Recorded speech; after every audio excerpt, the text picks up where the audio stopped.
भारत पर ट्रंप के पॉजिटिव बयानों ने सुधारा बाजार का सेंटिमेंट। निफ्टी करीब 60 पॉइंट चढ़कर 24,800 के करीब। बैंक निफ्टी में भी रौनक। मिड कैप और स्मॉल कैप शेयर कर रहे हैं आज आउट परफॉर्म।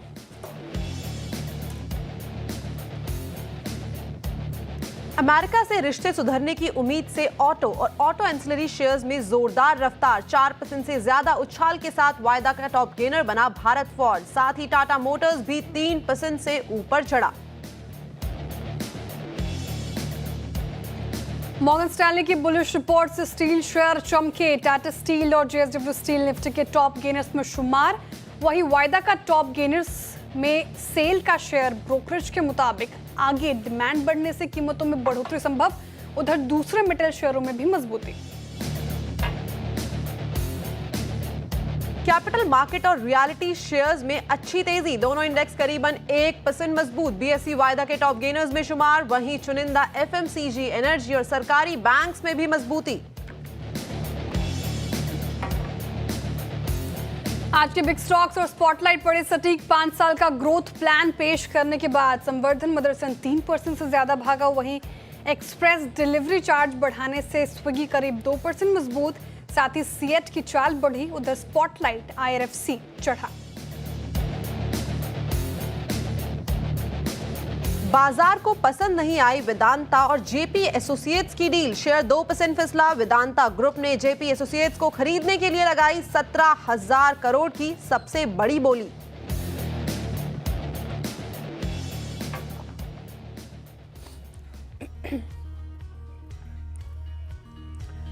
नमस्कार, सीएनबीसी आवाज मोतीलाल ओसवाल लाइव स्टूडियो में आप सभी का स्वागत है। आप देख रहे हैं ट्रेडर्स हॉटलाइन। मैं हूं आपके साथ श्रेया ठाकुर। मेरे साथ मौजूद है मेरी सहयोगी कंचन नौटियाल और आज के मेहमान प्रकाश गाबसर, जो मार्केट को बेहतर तरीके से समझाएंगे, साथ ही आपकी क्वेरीज को भी एड्रेस करेंगे। और हफ्ते का पहला कारोबारी सत्र और वीकेंड जो डोनाल्ड ट्रंप का बयान आया, उसने कहीं ना कहीं सेंटिमेंट सुधारा। 24,801 के लेवल पर आधा फीसदी गेन के साथ निफ्टी कर रहा है कारोबार। बैंक निफ्टी फ्लैट है। दिक्कत लगातार सुबह से हम ये चर्चा कर रहे हैं, आईटी थोड़ा ड्रैग कर रहा है, लेकिन ब्रॉडर मार्केट में जिस तरीके से मोमेंटम आज के सत्र में देखने को मिल रही है, उसने ब्रेथ को थोड़ा भी पकड़ा रखा है। 1994 ऐसे स्टॉक्स जहां पर खरीदारी होती हुई नजर आएगी। झुकाव बढ़ने वाले शेयर्स की तरफ। 807 ऐसे स्टॉक जहां पे थोड़ा दबाव है। एक बार कंट्रीब्यूटर प्लेट रखेंगे स्क्रीन पर निफ्टी का, समझ लेते हैं कि आज की तेजी में किस से हमें साथ मिलता हुआ नजर आ रहा है। देखिए, ऑटो स्पेस शानदार रैली, साथ ही मेटल्स जिस तरीके से हम चर्चा भी कर रहे थे, Tata steel, JSW steel, Mahindra and Mahindra, Tata Motors जैसे स्टॉक्स आपको गेनर्स में शुमार दिखेंगे। लेकिन आईसीआईसीआई बैंक, वही बैंक्स दिक्कत में और टीसीएस आईटी दिक्कत में, इनसे साथ नहीं मिल पा रहा। सवाल अहम कि इन लेवल्स पर क्या किया जाए। Gaba sir, very good morning. Market तो अभी फिलहाल निफ्टी के पर्सपेक्टिव से देखूं तो थोड़ा हालात सुधरते हुए नजर आ रहे हैं, लेकिन बैंक निफ्टी बैकफुट पर।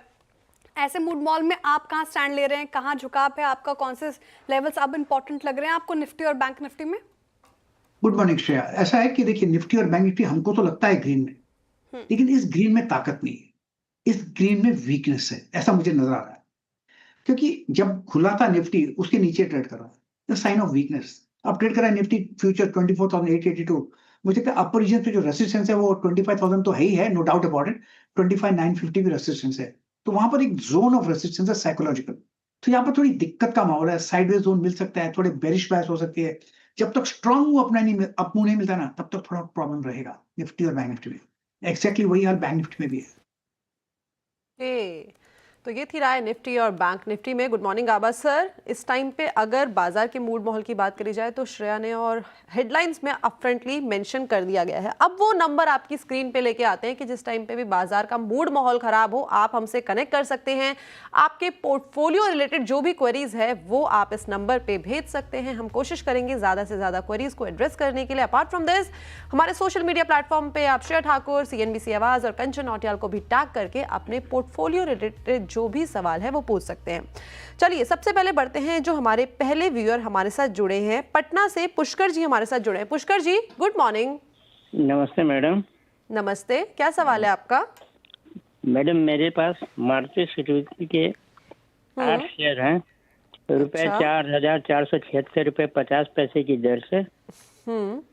मैं इसके भविष्य के बारे में जानना चाहता हूँ, specially in view of EV production facilities going to be started in Gujarat by Maruti Suzuki.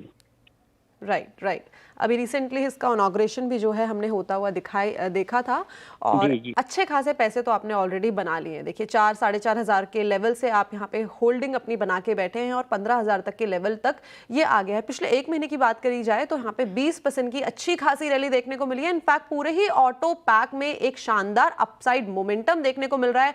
Consumer sentiments अच्छे हुए हैं, जीएसटी रिफॉर्म से यहाँ पे अच्छा खासा बूस्ट हुआ है और अब तो रेट कट की भी जो अनाउंसमेंट्स है वो आ गई है। फेस्टिव सीजन सामने खड़ा है, शादियों का सीजन सामने खड़ा है, काफी सारे ट्रिगर पॉइंट्स हैं जहां जिसके चलते ऑटो सेक्टर में एक अच्छा खासा बाउंस है। गाबा सर, क्या लगता है क्या करना चाहिए? डबल से ज्यादा पैसा हो चुका है, अभी भी होल्ड करके बैठे रहें या थोड़ा सा प्रॉफिट बांध ले? होल्ड करने में ही समझदारी है। बिकॉज क्या है कि ये करीब 1 साल का कंसोलिडेशन हुआ मारुति 11,000 और 13,000 के बीच में, उसके बाद एक ब्रेकआउट मिला है। अब ब्रेकआउट मिला 1 साल के बाद, थोड़ी 1 महीने में रुक जाएगा। अब तो चलेगा, अब ट्रेड का 15,000 के आसपास। देश की लीडिंग कंपनी ऑटोमेकर, इनकी कॉस्ट भी बहुत कम है, क्यों घबराना? नीचे ऊपर होता रहेगा, एक्सपेंशन कॉन्ट्रैक्शन नॉर्मल है, होते रहते हैं, उनको अपना काम करने दीजिए, हमारा काम हम करें, हम होल्ड करें लॉन्ग टर्म के लिए। अभी 15,000 तो आ गया, इसका नेक्स्ट लक्ष्य क्या रखता है विजन? 20,000। उसे वक्त लगेगा, नो डाउट अबाउट इट, लेकिन लक्ष्य 20,000 का होना चाहिए। Continue holding it Maruti. Hold मैं होता करने तो की होल्ड राय, बिल्कुल होल्ड करने की राय गाबा सर के पास होता तो होल्ड करते वो, और शानदार प्रॉफिट में बैठे हुए हैं। 10,000 रुपये प्रति शेयर से ज्यादा का प्रॉफिट, गजब की रैली, अभी भी होल्ड कर सकते हैं आप। चलिए अब आगे बढ़ते हैं और देखते हैं कि नेक्स्ट कॉलर हमारे साथ कहाँ से जुड़ रहे हैं। सौरभ जुड़ रहे हैं हमारे साथ नोएडा से। Hi, very good morning Saurabh. Good morning जी, गुड मॉर्निंग जी, सवाल आपका। जी। मेरे पास 160 शेयर्स हैं कैम्स के 3700 के रेट पे और 120 शेयर्स हैं उग्रो कैपिटल के 172 के रेट पे। सॉरी सौरभ, दूसरा स्टॉक बताएं प्लीज एक बार। दूसरा स्टॉक है उग्रो कैपिटल, उसके 120 शेयर्स हैं 172 के रेट पर। मेरा दोनों में ही लॉन्ग टर्म व्यू है, तो क्या टारगेट रहेंगे और क्या स्टॉप लॉस रहना चाहिए? ओके, तो शुरुआत कैंप से कर लेते हैं। आज लगभग आधा फीसदी की तेजी के साथ कर रहा कारोबार। स्पेस में बाइंग है, NSDLC, DSL, camps, BSC, MCX, सभी एंजल वन जैसे स्टॉक्स में तेजी। इनकी जो खरीद है वो 3,700 के, तो प्रॉफिट में 145 रुपये प्रति शेयर का प्रॉफिट और शानदार रैली इस पर्टिकुलर काउंटर में हमें तो देखने को मिली। पिछले 6 महीने का चार्ट देखें तो करीब 15% से ज़्यादा का रिटर्न कैम्प्स ने दिया है। अब इन स्तरों पर गाबा सर का सवाल ये कि लॉन्ग टर्म का व्यू है, 1 साल 2 साल मान लेते हैं, क्या करना चाहिए? होल्ड किया जाए या फिर थोड़ा प्रॉफिट बुकिंग की जाए पार्शियली, क्या करें? होल्ड के लायक है। 2,000 से 5,000 भी चला गया कैंप्स, उसके बाद थोड़ी गिरावट आई 3,000 के, नियरली हाफ हो गया, फिर एक अपमूव मिला है। ये लॉन्ग टर्म के लिए स्टॉक बढ़िया है, कंटिन्यू होल्ड। मैं होता तो मेरे पास होता तो मैं होल्ड करता कैंप्स इंडिया। कैंप्स होल्ड करने की राय प्रॉफिट में, और प्रॉफिट मुनाफा बनता हुआ नजर आ रहा है, तो यहाँ पर होल्ड की राय। उग्रो कैपिटल में इनका सवाल है, 172 इनकी खरीद है, 180 पे कर रहा है कारोबार, तो इसमें भी मामूली प्रॉफिट में ही है, लेकिन आज थोड़ा कंसोलिडेट करता हुआ नजर आ रहा है उग्रो। हालांकि 1 महीने में 10% की तेजी देखने को मिली हमें, 1 महीने में 10% का रिटर्न तो दिया है। 265 तक गया था गाबा सर, फिर करेक्ट होके 180। अब इन स्तरों पर क्या राय? लॉन्ग टर्म का व्यू ही है इनका भी। सबसे पहले मैं डिस्क्लोज करना चाहूंगा, ये स्टॉक उग्रो मेरे फैमिली पोर्टफोलियो में है काफी समय से, तो मैं इसको होल्ड करूंगा लॉन्ग टर्म के लिए। शॉर्ट टर्म में थोड़ी वीकनेस थी, 260 देखा था, फिर 120 भी आ गया नियरली, फिर एक अपमूव मिला है यहाँ पर। मेरे ख्याल से ये लॉन्ग टर्म के लिए बढ़िया स्टॉक है, इसलिए मैंने होल्ड किया है। तो लेट्स सी। तो यहाँ पे होल्ड की सलाह और एक स्टैंडर्ड डिस्क्लोजर गाबा सर की तरफ से आता हुआ दिखाई दिया है। चलिए आगे बढ़ते हैं। फिरोजाबाद यूपी से अनूप जी हमारे साथ जुड़े हैं। Anoop ji, good morning. Good morning madam. Good morning साहब।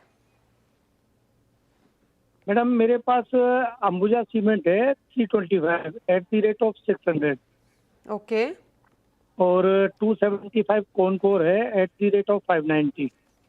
590 की खरीद है, ठीक है, कॉनकोर पे। मेरा क्या मैं अंबुजा सीमेंट को और कॉनकोर को और आगे ऐड कर सकता हूँ? ठीक है। पर्सपेक्टिव क्या लेके चल रहे हैं आप? लॉन्ग टर्म का लेके चल रहे हैं, मिड टर्म का लेके चल रहे हैं?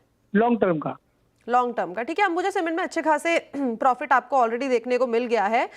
यहाँ पे 325 की खरीद है आपकी और करंटली इसका प्राइस देखा जाए तो 570 के आसपास कारोबार कर रहा है। और उम्मीदें दो इसने पिछले रीसेंट पास्ट की बात करें तो यहाँ पे कोई ज्यादा शानदार रैली नहीं दिखाई है, लेकिन अब उम्मीदें जताई जा रही है जिस तरीके से जीएसटी रिफॉर्म आया है उससे इंफ्रा को एक बूस्ट मिलेगा, और इंफ्रा को बूस्ट मिलेगा तो उसका सबसे बड़ा बेनिफिशियरी होता है वो सीमेंट। कोई भी इंफ्रास्ट्रक्चर को पूरा बनाने के लिए तो हो सकता है, लेकिन टेक्निकली किस तरीके से प्लेस्ड है? Gaba sir, over to you. Ambuja cement company तो अच्छी है, इस कंपनी में डरना क्या, होल्ड करना चाहिए। इसमें अच्छा बहुत अच्छा आपको मिलता है, फिर करेक्शन भी आता है, करेक्शन भी खत्म हो जाता है, फिर एक अपमूव शुरू होता है। तो इस कंपनी में डरना तो नहीं चाहिए, होल्ड करना चाहिए लॉन्ग टर्म के लिए। अंबुजा सीमेंट बढ़िया स्टॉक है। दूसरा स्टॉक बताया इन्होंने कंटेनर कॉर्पोरेशन, यहाँ पर भी काफी गिरावट है, from 960 to around 480, nearly half हो गया। अब मुंह मिला है, अब लगता है जो 480 के आसपास जो बाउंस मिला है वहां से वो एक स्ट्रॉन्ग सपोर्ट जोन है, वो होल्ड करेगा। कंफर्मेशन कहाँ मिलेगा यहाँ से कि अप मूव खत्म हो, ये डाउन मूव खत्म हो, वो तब मिलेगा जब वो 650 पार कर लेगा दिल से, फिर कहेंगे कि the worst is over, container corporation hold for long term. तो यस, फिलहाल होल्ड कंटेनर कॉर्पोरेशन। कॉनकॉर भी होल्ड, अंबुजा सीमेंट भी होल्ड, और पूरे सीमेंट स्पेस में अगर आप देखें तो अच्छी खासी आज तेजी में नजर आ रही है, तो यहाँ पर भी आपको होल्ड की राय। चलिए अब आगे बढ़ते हैं और देखते हैं कि नेक्स्ट कॉलर हमारे साथ कहाँ से जुड़ रहे हैं। कौशल कपूर जी जुड़ रहे हैं मध्य प्रदेश से। Kaushal ji, hi, very good morning. Hi Shreya and Gava sir, very good morning to both of you. Lucky enough that I've got my chance here. And I'm a great fan of Gaba sir. So thanks a lot Gaba sir for all your guidance always. My question is on BSE Limited. I'm holding 250 stocks at the rate of 2,940. And unfortunately it happened on that day when I kind of picked up the stock. The next day the Jane Street turmoil happened and I'm stuck there. So your question is what you should do right now on this level, right? Yeah, I'm looking for a very short term, 2 to 3%. I'm a trader, but unfortunately got stuck in this on that. Can totally relate with you, Kaushal. Acha, tell me, you want your answer in Hindi or English, because this is a Hindi channel and Hindi is also fine. Hindi भी ठीक है. Hindi is fine. Hindi. Can work? Yeah, okay.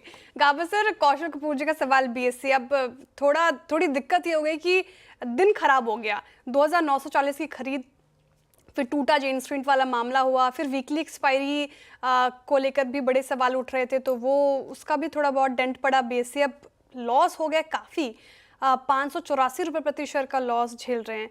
अब क्या करना चाहिए इन स्तरों से, क्या व्यू रहेगा? शॉर्ट टर्म के लिहाज से पूछ रहे हैं, 3 से 6 महीने के लिहाज से। डोंट वरी, जस्ट रिलैक्स, आप फिक्र मत कीजिए, आप होल्ड कीजिए। आप फंस गए हैं तो अच्छा है, फंसे हुए ऐड करना तो ऐड कर लीजिए, लेकिन होल्ड कीजिए लॉन्ग टर्म के लिए। 2-3 महीने का टाइम मत दीजिए, don't time BSc, let BSc time you. अपने आप को जितना होल्ड कर सकते हैं अच्छा है, कंपनी अच्छी है, मेन लाइन बड़ी एक्सचेंज है यहाँ पर, बहुत more than 175 years old. Just don't worry, relax, आपका नुकसान नहीं होगा। वक्त लगेगा, कब तक देख रहे हैं, लेकिन प्रॉफिट मिलेगा। कब तक कोई नहीं बता सकता, लेकिन पैसा मिलेगा। Long term is a good hold. Okay, तो लॉन्ग टर्म पर्सपेक्टिव के लिए बॉम्बे स्टॉक एक्सचेंज को आपको करना है होल्ड। आगे बढ़ा जाए, दिल्ली से अग्रवाल जी जुड़े हैं। अग्रवाल जी, नमस्कार। नमस्कार मैडम, एंड गाबा जी को नमस्कार। गाबा जी को मैं हमेशा सुनता रहता हूँ, बड़ी सही एडवाइस देते हैं। मैडम मेरे पास 125 शेयर हैप्पीएस्ट माइंड के हैं, काफी टाइम से हैं, और ये मेरी 900 आसपास की खरीद है, और 500 शेयर HMA एग्रो के हैं, 60 रुपीज की खरीद पे। काइंडली गाइड में मैं निकल जाऊं या अभी होल्ड रखूं? ठीक है, शुरुआत हैप्पीएस्ट माइंड के साथ कर लेते हैं। 2021 तक तो इसकी जो रैली है वो अच्छी देखने को मिली थी, लेकिन लगातार 1500 के लेवल से यहाँ पे लोअर लोज की ट्रेजेक्टरी देखने को मिल रही है। 9-9.5 पे इसने कुछ टाइम पहले एक बेस बनाया था, लेकिन वहां से भी गिरावट का सिलसिला जारी है। 1000 रुपए तक ये टूट गया है। गाबा सर, क्या करा जाए? हैप्पीएस्ट माइंड हैप्पी तो नहीं रख रहा माइंड को, अनहैप्पी लग रहा है बिल्कुल। ऐसा है कि 300 से 1600 भी चला गया, उसके बाद तो करेक्शन आना था, उसके बाद डिस्ट्रीब्यूशन है कंप्लीट। अब तक ट्रेंड डाउन है, इसमें कहीं पर भी ऐसा नहीं लग रहा कि यहाँ से अप मूव मिलेगा। अब ट्रेड कर रहा है 563 के आसपास हैप्पीएस्ट माइंड। अगर सपोर्ट मिलेगा तो करीब 400 के आसपास मिलेगा, तो उतना झेल सकते हैं तो झेलिए, लेकिन इसे काफी वक्त लगेगा ऊपर जाने में। उसका रीजन ये है कि जिसने खरीदा है 1600 के बाद वो आज दुखी है बेचारे। तो जैसे जैसे ऊपर मिलेगा वो लोग अपनी कोशिश करेंगे कि हम तो निकल जाएं, तो अपमूव उसका थोड़ा ट्रबल सब रहेगा, उसका ध्यान रखिएगा। होल्ड करना है तो होल्ड कीजिए, लेकिन अपमूव थोड़ा ट्रबल समझेगा। सेल ऑन राइज की स्ट्रैटेजी ना अपनाए, फिर ये भी कोई अप मूव मिले तो थोड़ा सा बुक करते हुए जाए, ये स्ट्रैटेजी ठीक नहीं क्या गाबा सर? बिल्कुल, कॉस्ट के आसपास निकल जाना चाहिए, क्योंकि सेलिंग प्रेशर आएगा। जिसने खरीदा है वो बेचारा रोएगा, बोलेगा मुझे एग्जिट अपॉर्चुनिटी मिल जाए, वहां एग्जिट आएगा। टॉलरेंस पार अच्छी है तो होल्ड कर सकते हैं, वरना आप भी ऐसी स्ट्रैटेजी अपनाइए, थोड़ा भी मूव कहाँ जहाँ लॉस थोड़ा कम हो वहाँ बुक करके निकलिए। बेटर काउंटर है मार्केट में, ये यहाँ से भरपाई हो सकती है। चलिए अब आगे बढ़ते हैं और देखते हैं कि नेक्स्ट कॉलर हमारे साथ कहाँ से जुड़ रहे हैं। प्रवीण जी जुड़ रहे हैं हमारे साथ जलगांव से। प्रवीण जी, जलगांव कहाँ पे है? Hi, very good morning. Maharashtra. Good morning ma'am. Jalgaon. अच्छा, जलगांव महाराष्ट्र से है। हाँ ओके सर, सवाल सर आपका। सर मैम दोनों गुड मॉर्निंग। मेरे पास ओला है 40 के रेट से 250 शेयर है मेरे पास, तो लॉन्ग टर्म के लिए गाबा सर से पूछना है कि ये चलेगा क्या? एक आध साल तो रख सकता हूँ मैं। ओला ठीक है, आप प्रॉफिट में, अच्छी बात है। काफ़ी लोग नुकसान झेल रहे हैं। और ओला पे आज एक रिपोर्ट आई थी ब्रोकरेज की, गोल्डमैन की, 72 तक के टारगेट एक्सपेक्टेड हैं। और जिस तरीके से ओला अपने टू व्हीलर स्पेस में मार्केट शेयर गेन करने की स्ट्रैटेजी बना रहा है, इसके अलावा काफ़ी अग्रसर होकर कंपनी इस पर ध्यान दे रही है और बैटरी भी अब खुद ही जनरेट प्रोडक्शन करने की सोच रही है, तो ब्रोकरेजेस इसको लेकर बुलिश हैं। लेकिन गाबा सर, चार्ट्स पे कैसे प्लेस्ड? गोल्डमैन की तरफ से तो 72 के टारगेट आए हैं, आप कहाँ तक के टारगेट देख रहे हैं? क्या करना चाहिए ओला पे? देखिए, लिस्टिंग के बाद गिरावट आई, लेकिन रीसेंट लेवल हमने देखा करीब 40 के आसपास लोग, वहां से एक अपमूव मिला है। शायद ये संभल जाए, और लगता है शायद संभलेगा भी। तो लगता है ये लॉन्ग टर्म के लिए अच्छा है। शायद 80 है, अगर वहां तक चला जाता है तो वहां पर जरूर रेजिस्टेंस है। आप बोल रहे हैं 70 का टारगेट है, 70-80 पॉसिबल है। वहां पर थोड़ा रेजिस्टेंस है, वहां पर थोड़ी प्रॉफिट बुकिंग आ सकती है, क्योंकि लिस्टिंग वहीं पर हुआ था करीब 80 के आसपास। तो 70-80 के लेवल में थोड़ा सा यहाँ पे एक रेजिस्टेंस फेस करना पड़ सकता है। ये थी राय ओला इलेक्ट्रिक के ऊपर। चलिए, बिहार से हमारे साथ सोनू जी जुड़े हैं, उनसे एक बार बात करी जाए। Sonu ji, good morning. Good morning ma'am जी, क्या सवाल है आपका? एसकेएफ इंडिया है 4950 के रेट से 20 शेयर, और एक कैस्ट्रॉल इंडिया है मैम। कैस्ट्रॉल का क्या है प्राइस?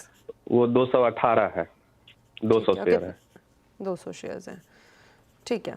एसकेएफ इंडिया 5 तारीख को देखा था, शानदार 400-500 पॉइंट्स का एक अपमूव देखने को मिला था। इनफैक्ट ऑटो और ऑटो एंसिलरी पैक में पूरे ही, उसमें भी सब्सिडीज कंपनीज में भी एक अच्छा खासा हमें बूस्ट देखने को मिला है। गाबा सर, क्या करा जाए एसकेएफ इंडिया? एक बार इनकी बाइंग में देख लेती हूँ, 4950 और करीब करीब वहीं पे ये कारोबार कर रहा है। क्या लगता है आगे की ट्रेजेक्टरी कितना ऊपर जा सकता है? अच्छी कंपनी है, अच्छा गुड इंडस्ट्री भी है। 3492 पर ट्रेड कर रहा है, बाउंस मिला रिसेंटली करीब 3750, स्ट्रक्चर पॉजिटिव, मेरे ख्याल से होल्ड है। नियर टर्म टारगेट मुझे 6000 लगता है, लेकिन उसे वक्त लग सकता है। लेकिन यस, 6000 पॉसिबल है। अब ट्रेड कर रहा है 4921, मतलब 1000 यहाँ से अपमूव, यस, लेकिन ये पेशेंस की जरूरत है, इस पर होल्ड करना चाहिए एसकेएफ इंडिया। ओके, तो एसकेएफ इंडिया को होल्ड करके चले। एक सवाल इनका कैस्ट्रॉल के ऊपर है गाबा सर। 218 का बाइंग है कैस्ट्रॉल में और 200 क्वांटिटी है इनके पोर्टफोलियो में। दो काफी ज्यादा हायर लेवल पे यहाँ पे खरीदारी कर ली गई है, लेकिन अब क्या करना चाहिए? देखिए, ऐसा है कि 180 से बाउंस मिला है कैस्ट्रॉल, और 180 से 240 भी चला गया, करीब 240 के आसपास। ये जो अपमूव मिला, ये रिएक्टिव अपमूव था, मतलब ऊपर तो गया, नीचे आने के वही आ रहा है नीचे। अगर 180 समझ जाता है तो ठीक है, लेकिन अपमूव मिलेगा 220 के आसपास, स्ट्रॉन्ग रेजिस्टेंस है, वहां पर निकलने की एग्जिट कर सकते हैं कैस्ट्रॉल।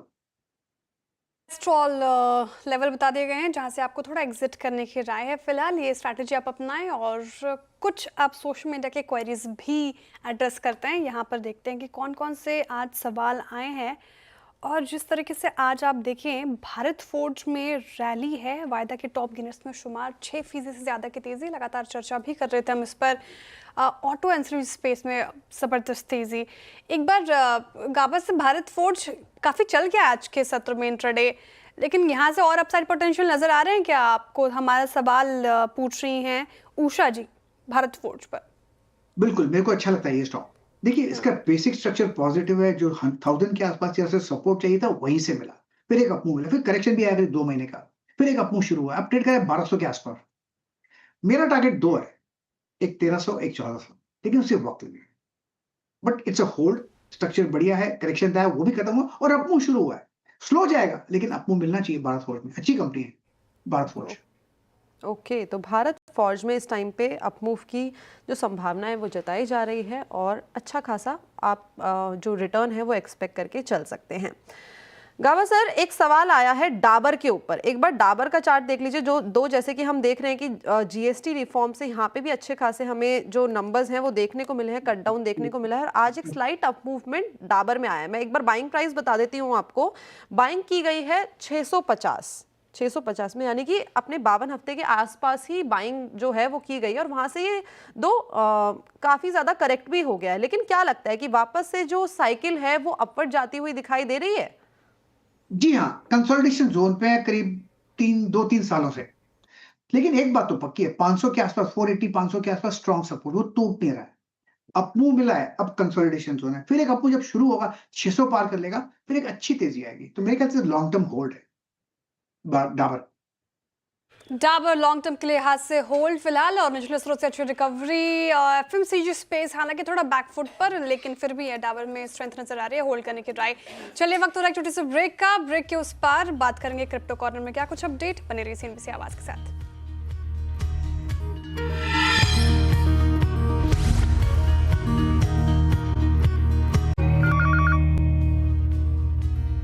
चलिए एक बार फिर से स्वागत है आप सभी का ट्रेडर्स हॉटलाइन में। हम देख ही रहे हैं कि हमारी कंट्री के अंदर क्रिप्टो से जुड़ी जानकारी बढ़ाने के लिए सीएनबीसी आवाज और कॉइन D6 लेके आया है क्रिप्टो कॉर्नर, जिसमें आप क्रिप्टो करेंसी की हर बारीकियों के बारे में जानेंगे। इसी कड़ी में सीएनबीसी आवाज की कमोडिटी एडिटर मनीषा गुप्ता हमारे साथ जुड़ी है, ये बताने के लिए कि क्या क्या क्रिप्टो के हैं नए रूल्स। सीएनबीसी आवाज प्रस्तुत करता है crypto corner, powered by coin D6। Crypto corner में आज हम बात करेंगे कि किस कंट्री के क्रिप्टोज को लेकर क्या रूल्स हैं। वेल, आपको बता दें कि ये एवर इवॉल्विंग है और आगे जाकर यहाँ पर रूल्स में तब्दीली भी आती रहेगी, शायद ये और इवॉल्व होंगे। लेकिन at this point in time US से शुरुआत कर लेते हैं, और 2025 में एक बहुत बड़ी लीड हमने यूएस की तरफ से आते हुए देखी है। यूएस में जीनियस एक्ट तो एक कानून बन ही गया है, जहाँ पर फेडरल एजेंसीज की भूमिका स्टेबल कॉइन्स को लेकर रेगुलेट करने में अब तय हो चुकी है। साथ ही साथ हमने देखा है कि यहाँ पर स्ट्रक्चर्ड नेशनल पॉलिसी की तरफ अब यूएस बढ़ता हुआ नजर आया है। वो केस टू केस बेसिस अब पीछे जाता जा रहा है। क्रिप्टो कंपनीज भी यहाँ पर रजिस्टर कर रही हैं नेशनल एक्सचेंज में, और ईटीएफ्स में भी यहाँ पर कारोबार जोरदार तरीके से होने लगा है। यूएस के बाद माफ कीजिए, कनाडा को अगर देखें तो यहाँ पर भी क्रिप्टो के नियम में निवेश को मनी सर्विसेज कारोबार के तौर पर देखा जाता है। इन्वेस्टमेंट फर्म्स को मनी सर्विस के नाम पर यहाँ पर हम डिजिटल एसेट की तरह कमोडिटी पर टैक्स भी लगता है।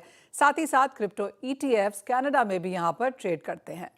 अब बात यूके की करते हैं, जहां पर क्रिप्टो के नियम 2020 में रेगुलेशन की शुरुआत हुई थी, और 2026 तक हमने यहाँ पर व्यापक नियामक ढांचे की उम्मीद बनते हुए भी नजर आई है।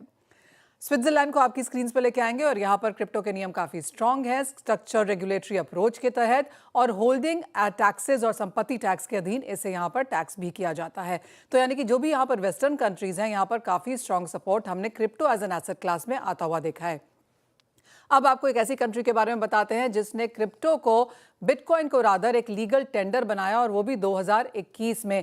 ऐसा करने वाला एल साल्वाडोर दुनिया का पहला देश बना, और बिटकॉइन लेन देन से आय पर विदेशी निवेशकों को यहाँ पर टैक्स में छूट भी है।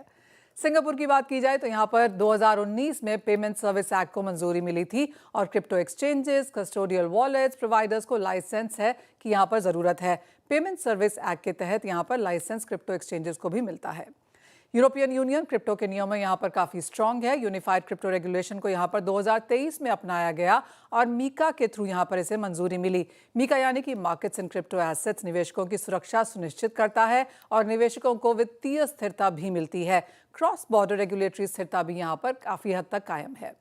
जापान की अगर बात की जाए तो यहाँ पर क्रिप्टो के नियम, पहला यहाँ पर येन पेग्ड स्टेबल कॉइन लॉन्च करने की तैयारी में जापान है, और ग्लोबल डिजिटल करेंसी इकोसिस्टम से जुड़ने में इसे जापान में मदद मिलेगी।